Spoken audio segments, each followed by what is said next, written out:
Hola alumnos, esta presentación es un material de apoyo para la realización de guía de lengua y literatura de octavos básicos. La docente a cargo de esta asignatura es Daniela Acuña y quien les habla, Angélica Moya, que aprovecho la oportunidad para presentarme. Soy la nueva psicopedagoga que trabajará con ustedes este año académico. Comenzamos con la descripción de las actividades a realizar con el texto de estudio. Nuestra primera instrucción que nos da la guía es: copia el siguiente cuadro en tu cuaderno y completa la información de acuerdo a la lectura del poema de Mío Cid, de tu texto de estudio páginas 184 a 186. No olvides escribir la fecha del día que trabajaste en tu cuaderno. Ahora les voy a leer un pequeño argumento sobre el texto de Mío Cid. El cantar de Mío Cid trata el tema del honor, un valor de gran importancia para la gente de la época. La necesidad de recuperar la honra perdida es lo que da impulso a las hazañas acometidas por el héroe. El poema se inicia con el destierro del Cid, primer motivo de deshonra tras una acusación de robo. Este deshonor supone también el ser desposeído de sus heredades o posesiones en vivar y privado de la patria potestad de su familia. Tras conseguir la conquista de Valencia, gracias a su prudencia y astucia, el héroe consigue el perdón real y una nueva heredad, el señorío sobre Valencia. Para ratificar su nuevo estatus de señor de vasallos, se conciertan las bodas de sus hijas con linajes del mayor prestigio, como son los infantes de Carrión. El destino, sin embargo, es imprevisible y transforma este momento de felicidad en una nueva caída de la honra del Cid. Debido al ultraje de los infantes a las hijas del Cid, que son vejadas, malheridas y abandonadas en el Robledal de Corpés, hecho que supone, según el derecho medieval, el repudio de facto de estas por parte de los de Carrión. Por ello, el Cid alega la nulidad de los matrimonios en un juicio presidio por el rey, en el que los infantes de Carrión quedan infamados públicamente y apartados de los privilegios que antes detentaban como miembros del séquito real. Por el contrario, las hijas del Cid conciertan matrimonios con reyes de España, llegando al máximo ascenso social. Entonces ahora que escuchamos este argumento, vamos a copiar en nuestro cuaderno el siguiente cuadro. ¿Ya? Y lo primero que nos piden es el nombre del texto leído. Entonces ahí se va a anotar el título del texto, ¿ya? El título es la frase que encabeza el texto, ¿ya?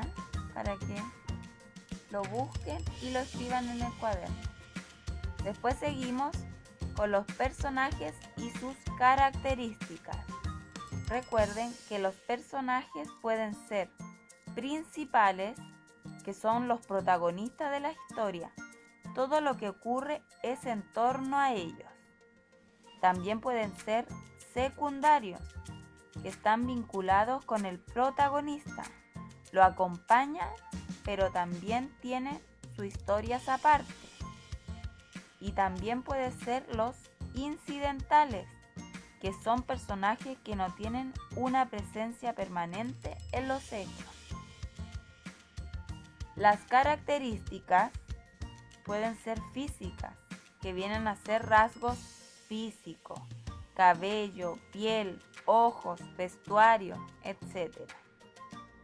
Y también puede ser psicológicas, que vienen a ser rasgos internos: tímido, extrovertido, amable, egoísta, agresivo, etc.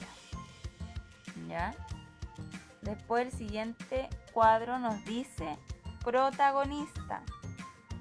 El protagonista es el personaje principal que desempeña el papel más relevante en la historia. Ya, entonces después seguimos con el espacio. El espacio es donde ocurre el relato. Continuamos con el tiempo. Es la época del relato. Seguimos con el conflicto central. ¿Qué es el conflicto central? Es el tema principal que trata el texto.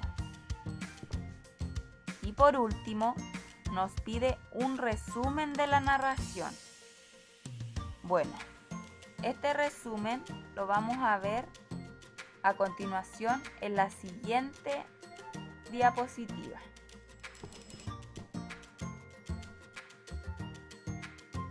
Vamos a seguir con una estrategia de cómo realizar un resumen. Pero primero vamos a ver qué es un resumen. Un resumen es un tipo de texto de carácter expositivo y objetivo en el que se abrevia de modo claro y preciso el contenido esencial de un texto más largo o cualquier tipo de producción o experiencia.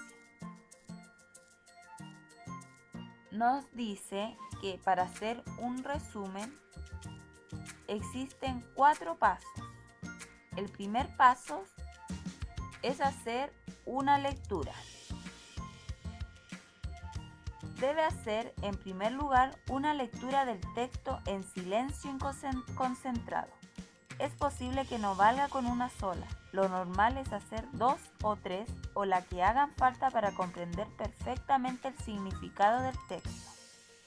Si desconoce el significado de una palabra, debe consultarla en el diccionario. Si no dispone de él, por el contexto debe deducirla de una manera más o menos precisa. El segundo paso es subrayar. Tras una segunda o tercera lectura, debe subrayar las ideas básicas, importantes o imprescindibles. Es decir, se debe omitir todo lo que sea irrelevante o secundario. Conviene que identifique la idea esencial o principal tratada en cada uno de los párrafos. Lo recomendable es que vaya oración a oración y se pregunte: ¿de qué trata este párrafo? ¿Cuál es su asunto? ¿Qué idea importante dice sobre ese asunto? ¿Qué ocurre? El tercer paso es realizar un esquema de ideas. El siguiente paso consiste en percibir la estructura u organización de las ideas. Es decir, aquí conviene preguntarse: ¿en cuántas partes se puede dividir el texto? Introducción o presentación, desarrollo y conclusión. Lo importante es dividir el texto en núcleos de contenidos esenciales. Lo habitual es que como mínimo localicemos 2 y como máximo vamos a localizar 5. Si redacta la estructura o esquema de ideas de modo formal, será más útil para luego redactar el resumen. Cuarto paso es la redacción.